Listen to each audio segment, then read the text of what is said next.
Hello everyone, welcome back to GK Today. This is Sia and very good morning. Hope everyone is doing fine. So 2nd of Jan 2025 के most important questions का in depth analysis करना है plus revision करना है and quiz के साथ इस session को end किया जाएगा static GK को cover करते हुए, right? And all these questions are part of daily 20 MCQ series which is available on GK Today application. So start करते हैं but first of all आपको एक question का आंसर देना है जो कि last session से ही related है and that is recently, who has been appointed as the new DG of the Narcotics Control Bureau? So recently, NCG के new DG कौन बने हैं? Answer in the comment box. And let's start the session. And the first question is.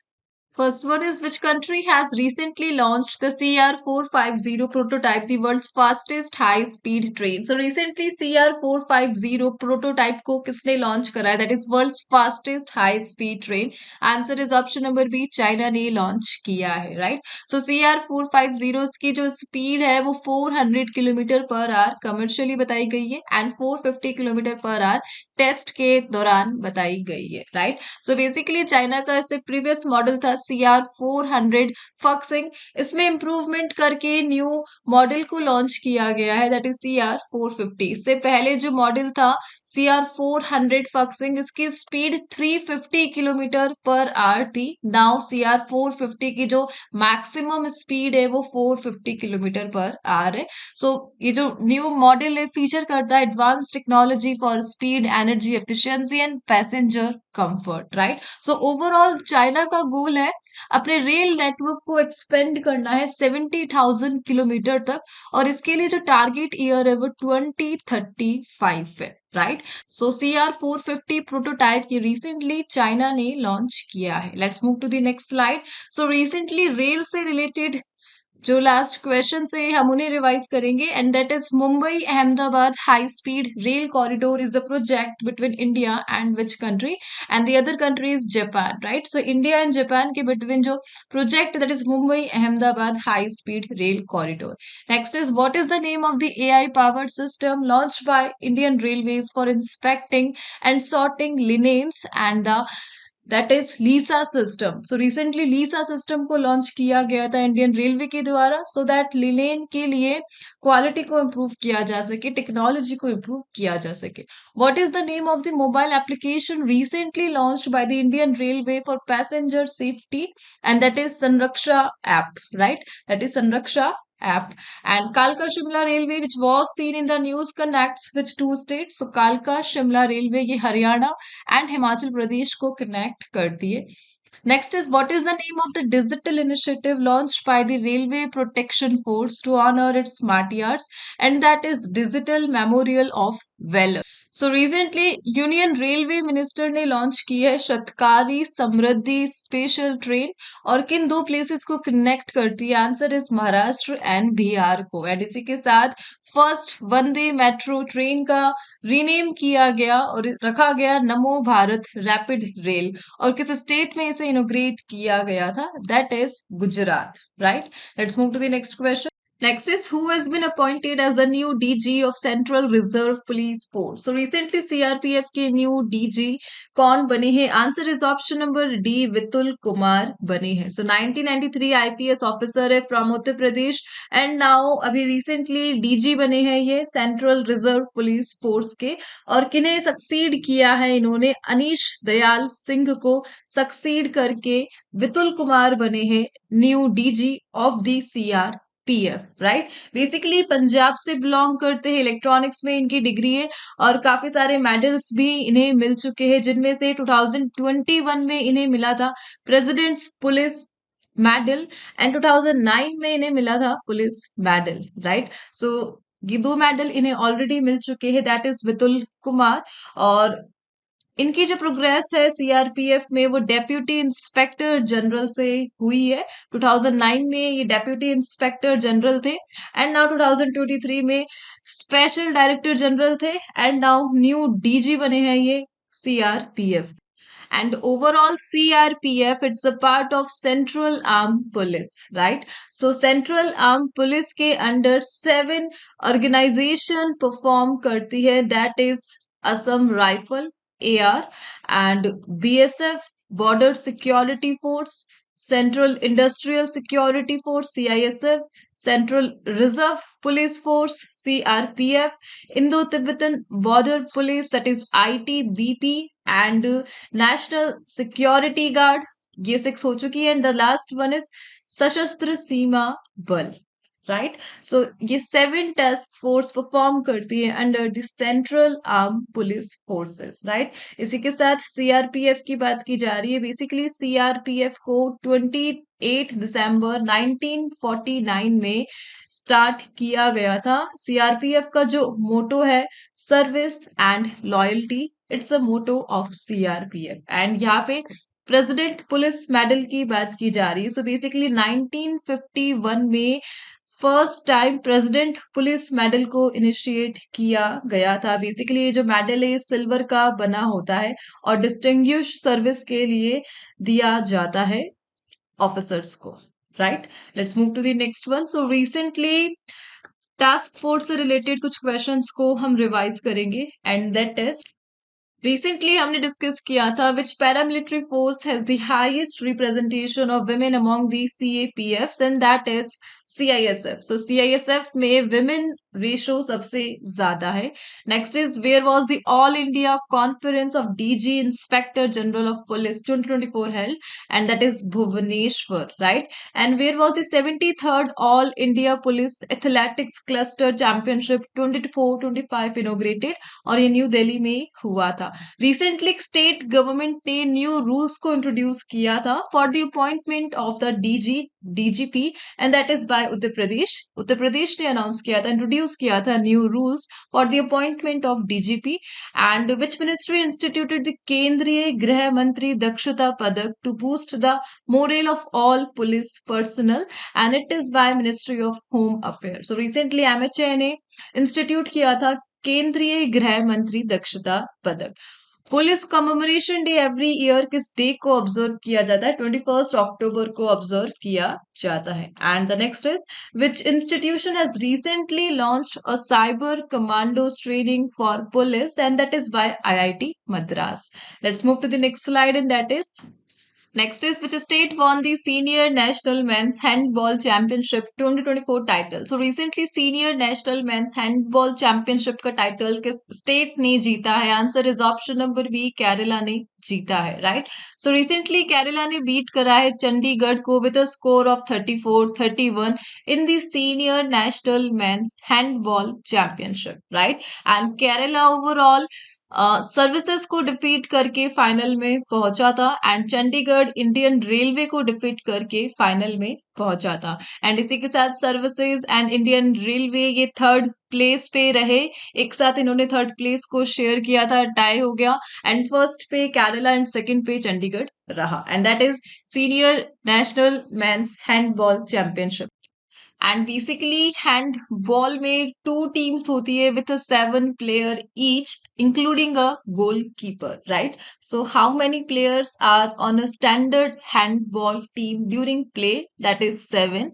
और that organisation is international handball federation, जो handball championship को conduct कराती है world level पर. Let's move to the next question. So recently games and tournament से related कुछ questions को हम रिवाइज करेंगे, and that is which state is the host of 38th national game? So 38th national game को किसने host किया था? It is by Uttarakhand. 10th Asia Pacific deaf games को कौन सी कंट्री होस्ट करेगी? कुआलालंपुर मलेशिया में होगा ये. खेलो इंडिया विंटर गेम्स को कौन सा स्टेट? यूटी होस्ट करेगा, लद्दाख करेगा. And bronze medal E football में किसने क्लिंच किया था? That is bye Pawan काम्पेली. Khelo India youth game को किसने होस्ट किया था? बिहार ने. And India game developer conference, ये इसकी जो वेन्यू सिटी है that is Hyderabad. And 38 summer national games ये उत्तराखंड में हुए. Next is which state government recently dissolved 3 divisions named Banswara, Pali and Sikar? So recently किस राज्य सरकार ने बांसवाड़ा, पाली और सीकर नामक 3 डिवीजन को भंग कर दिया है, डिसॉल्व कर दिया है? Answer is option number C, Rajasthan. Right. So recently 2023 में राजस्थान ने कुछ न्यू डिस्ट्रिक्ट डिक्लेयर किए थे, उन्हीं में से टोटल 9 डिस्ट्रिक्ट्स को डिसॉल्व कर दिया गया है बाय द राजस्थान गवर्नमेंट, और 3 डिविजन्स को कैंसिल कर दिया गया है। नाउ राजस्थान के पास 41 डिस्ट्रिक्ट है एंड 7 डिवीजन है, with Pali, seeker and Banswara. In divisions को एनल कर दिया गया है, रद्द कर दिया गया है। एंड नाउ टोटल जो एट प्रेजेंट है वो 41 डिस्ट्रिक्ट एंड 7 डिवीजन है। सो बेसिकली एक हाई लेवल कमिटी ने इन न्यू डिस्ट्रिक्ट्स को अनवाइबल फाउंड किया था, एंड नाउ दैट्स व्हाई इनको डिसॉल्व कर दिया गया by the Rajasthan government. Let's move to the next one.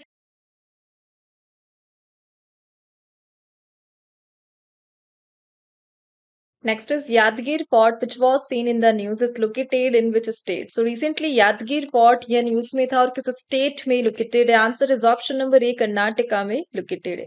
So recently Karnataka अपने one district one spot initiative के तहत यादगीर फोर्ट को रीडेवलप करने की प्लानिंग कर रहा है, और इसी के लिए इसने रिसेंटली 100 CR का एक प्लान लॉन्च किया है, सो दैट टूरिज्म को एनहांस किया जा सके कर्नाटका के यादगीर फोर्ट में। एंड ये जो फंड है इसमें टोटल 33 CR तो MLA ग्रांट से लिए गए, MLA that is member of legislative assembly grant, and 67 CR from the state government. So overall Yadgir fort ये यादगीर डिस्ट्रिक्ट में लोकेटेड है, and the state is Karnataka. Karnataka का लार्जेस्ट फोर्ट है एंड मल्टीपल हिस्टोरिकल डिनेस्टीज को feature करता है, that is Yadgir fort, right. Let's move to the next slide. So recently जो fort news में थे उसी से रिलेटेड कुछ क्वेश्चंस को हम रिवाइज करेंगे, and that is Durgadi fort which was seen in the news is located in which state? And the state is Maharashtra. Bidar Fort which was seen in the news is located in which state? The state is Karnataka. Raigarh fort अभी news में था और किस स्टेट में located है? That is Maharashtra.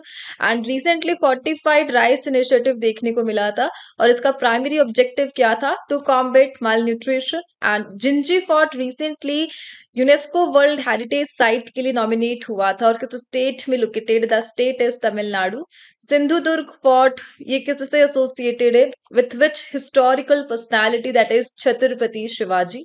And Vishalgarh Fort, recently seen in the news, is located in which state? And that state is Maharashtra. Right? Let's move to the next question, and that is Denmark Strait Cataract, which was seen in the news, is situated between Greenland and which country? So Denmark Strait Cataract news में रहा था recently, and it's a world's largest underwater waterfall. सो अगर आपसे पूछा जाए world का largest underwater waterfall कौन सा है, then that is Denmark strait cataract, and इसकी जो लोकेशन है Greenland, and the second country is Iceland. So Iceland and Greenland के बिटवीन लोकेटेड है Denmark strait cataract, right. So recently news में रहा बिकॉज ग्लोबल इकोसिस्टम को shape करने में इसका काफी इम्पॉर्टेंट रोल है, एंड रिसेंटली एक रिसर्च को पब्लिश किया गया था that is related with Denmark strait cataract, and that's why ये न्यूज में था।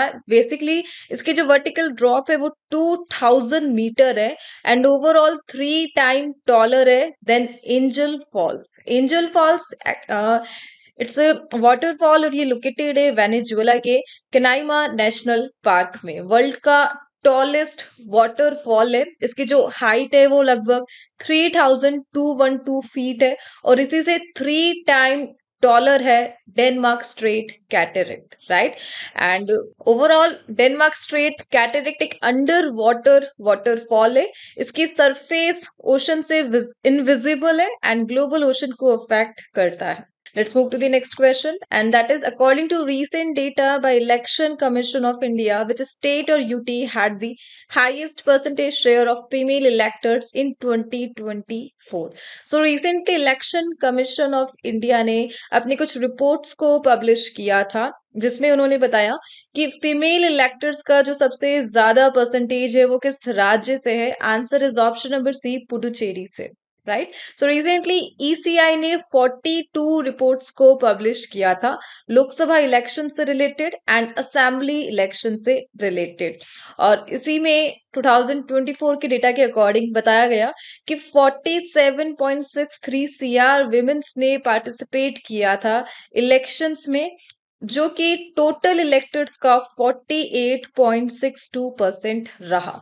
और इस रिपोर्ट के अकॉर्डिंग पुडुचेरी में टोटल जो फीमेल इलेक्टेड्स थे उसकी जो परसेंटेज है वो 53.03% रही, जबकि केरला में सेकेंड हाईएस्ट रही, that is 51.56%, right. So as पर the election commission of India, the highest percentage share of female electors in 2024, and that state, that UT is Puducherry, right? And Election Commission of India. So election commission of India की जो chief election commission है वो first कौन थे, that is Sukumar Sen. So Sukumar Sen is the first chief election commission of India.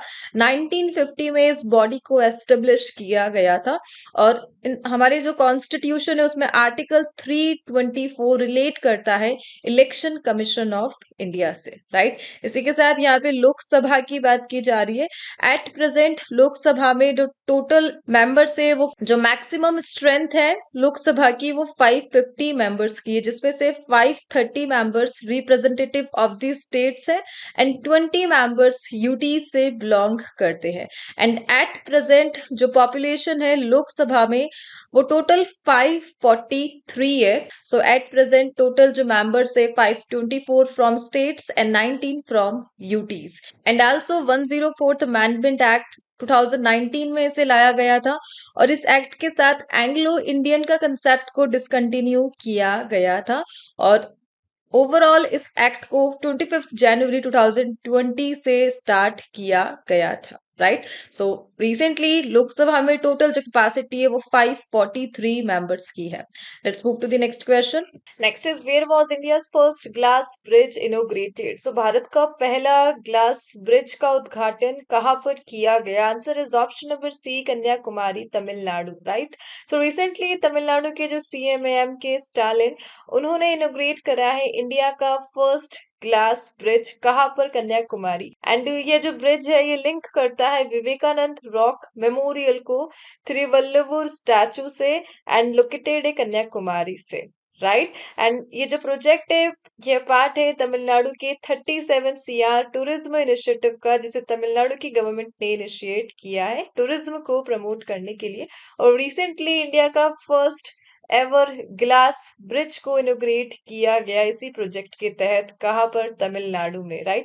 Let's move to the next question. So recently bridge से related कुछ questions को हम रिवाइज करेंगे जो कि लास्ट सेशन में हमने कवर किए थे। That is Pamban bridge which was scene in the news connects which Indian cities. So connect करता है रामेश्वरम को मंडपम से, राइट। मंडपम ये लैंड एरिया है, जबकि रामेश्वरम आइलैंड एरिया है, right. Exercise eastern bridge 7 recently in news is joint military exercise between India and which country? So Oman and India के between exercise eastern bridge conduct कराई जाती है। एंड ओमान ने recently eastern bridge को host किया था and अल नजा exercise को होस्ट किया था किस कंट्री के साथ? इंडिया के साथ। So Al Najah and Eastern Bridge ये इंडिया एंड ओमान परफॉर्म करता है। Recently 100 metre steel bridge which is a part of the Mumbai's Ahmedabad bullet train project, कहाँ पे? किस यूटी में इसे इनोग्रेट किया गया? दादर एंड नागर हवेली में इनोग्रेशन हुआ था। What is a Bailey bridge recently seen in the news? So basically एक ऐसा ब्रिज है, प्री फैब्रिकेटेड ब्रिज है जिसे डिजाइन किया गया है सो दैट असेंबली फटाफट से हो सके with minimal construction work, right. And Adam Bridge, recently seen in the news, is separated by which two water bodies, so Gulf of Mannar and Park Strait separate करता है Adams Bridge से, right? And Indian Army engineers have constructed a 150-foot suspension bridge in which state to reconnect the border villages which got cut off due to heavy rains, and it is Sikkim, right? So Sikkim में recently Indian Army engineers ने एक 150-foot suspension bridge बनाया था जो border villages को आपस में reconnect करता है जो हैवी रेन्स के कारण कट ऑफ हो गए थे। Let's move to the next question. Next is Chashma nuclear power plant which was seen in the news is located in which country? So किस country में located है Chashma nuclear power plant? Answer is option number A, Pakistan में located है। So recently Pakistan ने बनाया है अपना largest nuclear power plant जिसका नाम है चश्मा nuclear power plant, एंड इसकी यूनिट 5 को रिसेंटली ओपन किया गया है। इसकी कैपेसिटी है 1200 मेगावाट इलेक्ट्रिकल की, राइट। सो पाकिस्तान न्यूक्लियर अथॉरिटी ने रिसेंटली से अप्रूवल दिया है सेफ्टी मेजर्स को देखते हुए, इंश्योर करते हुए एंड सिक्योरिटी स्टैंडर्ड्स को फुलफिल करते हुए। इस प्रोजेक्ट को बनाने के लिए जो कॉस्ट आई है वो यूएसडी 3.7 बिलियन डॉलर की आई है और चाइना की एक रिएक्टर की हेल्प से इसको बनाया गया है। बेसिकली चाइना ने कंट्रीब्यूशन दिया है पाकिस्तान के इस प्लांट को डेवलप करने के लिए और इसमें जो रिएक्टर है दैट इज वोलोंग रिएक्टर। वोलोंग एक थर्ड जनरेशन का वाटर रिएक्टर है जो चाइना का है एंड चाइना ने यह रिएक्टर दिया है पाकिस्तान को चश्मा न्यूक्लियर पावर प्लांट के लिए। इस प्रकार पाकिस्तान की जितनी भी इलेक्ट्रिसिटी है उसमें टोटल 27% इलेक्ट्रिसिटी न्यूक्लियर एनर्जी से जनरेट होती है और अभी तक पाकिस्तान ने अपने देश में 3530 मेगावाट कैपेसिटी इंस्टॉल कर लिया है, right? So Chashma nuclear power plant, it is located in Pakistan. Let's move to the next question. So recently power plant से related कुछ questions को हम रिवाइज करेंगे जो न्यूज में थे and that is Rooppur nuclear power plant अभी news में था एंड रिसेंटली यहाँ पर एंटी करप्शन इन्वेस्टिगेशन चालू है और किस कंट्री में लोकेटेड है? बांग्लादेश में लोकेटेड है। बेसिकली रशिया, बांग्लादेश और इंडिया का एक जॉइंट वेंचर प्रोजेक्ट है यह। What is the name of the portal developed by the Department of Telecommunication to empower citizens and address fraud communication? And that is संचार साथी को डेवलप किया है डीओटी ने सो दैट फ्रॉड कम्युनिकेशन को address किया जा सके सिटीजन्स की सेफ्टी के लिए। एंड कोरोलोचू हाइड्रो पावर प्रोजेक्ट यह भूटान में लोकेटेड है जिसे टाटा पावर की हेल्प से बनाया जा रहा है। What is the name of the innovative digital platform recently launched by the Ministry of Education to empower educators in India? That is Teacher App को लॉन्च किया गया था। निमो बसगो पावर स्टेशन रिसेंटली न्यूज में था किस स्टेट में लोकेटेड है? लद्दाख में लोकेटेड है। एंड रिसेंटली वर्ल्ड का मोस्ट पावरफुल रॉकेट जिसे स्पेस एक्स ने टेस्ट किया था उसका नाम क्या है? And that is starship and ये वर्ल्ड का मोस्ट पावरफुल रॉकेट है। And which state government has launched the common install solar power projects initiative to promote solar energy and इसे initiate करा है हिमाचल प्रदेश में, right? Let's move to the next question and that is according to recent report RBI report, what is the estimated GDP growth of India in 24-25? So recent RBI report के according जो projected GDP growth है India के लिए 24-25 के लिए क्या बताई गई? And answer is option number C 6.6% estimated है, राइट? सो इंडिया की जो जीडीपी है वो एक्सपेक्टेड है to grow by 6.6% in 24-25 and इस प्रकार इंडिया की इकोनॉमिक स्ट्रेंथ को शो कर रहा है जीडीपी का एनहेंसमेंट, राइट? बेसिकली ये जो जीडीपी है 6.6% का इंक्रीजमेंट आरबीआई की रिपोर्ट में मेंशन किया गया that is financially stability report, right? So India के फाइनेंशियल सिस्टम को शोकेस करती है रिपोर्ट एंड रिसेंटली आरबीआई ने लॉन्च करा है with enhancement rate of 6.6%। Let's move to the next one and इसी के साथ इस सेशन को यहाँ पे एंड करते हैं एंड आज के क्विज के क्वेश्चंस की ओर मूव करते हैं। सो आज का जो टॉपिक है क्विज के लिए that is summits and conference in news. So इन्हीं क्वेश्चंस के आंसर आपको कमेंट बॉक्स में प्रोवाइड करने हैं, right? Thank you so much for watching. मिलते हैं नेक्स्ट सेशन के साथ। Till then please do revision and take care and also message from GK today. Recently हमने एक कोर्स लॉन्च करा है जो बैंकिंग अवेयरनेस से रिलेटेड है। बैंकिंग के एग्जाम्स में काफी हेल्पफुल रहेगा, आप इसे एक्सप्लोर कर सकते हैं। जीके टुडे की एप्लीकेशन पर अवेलेबल है।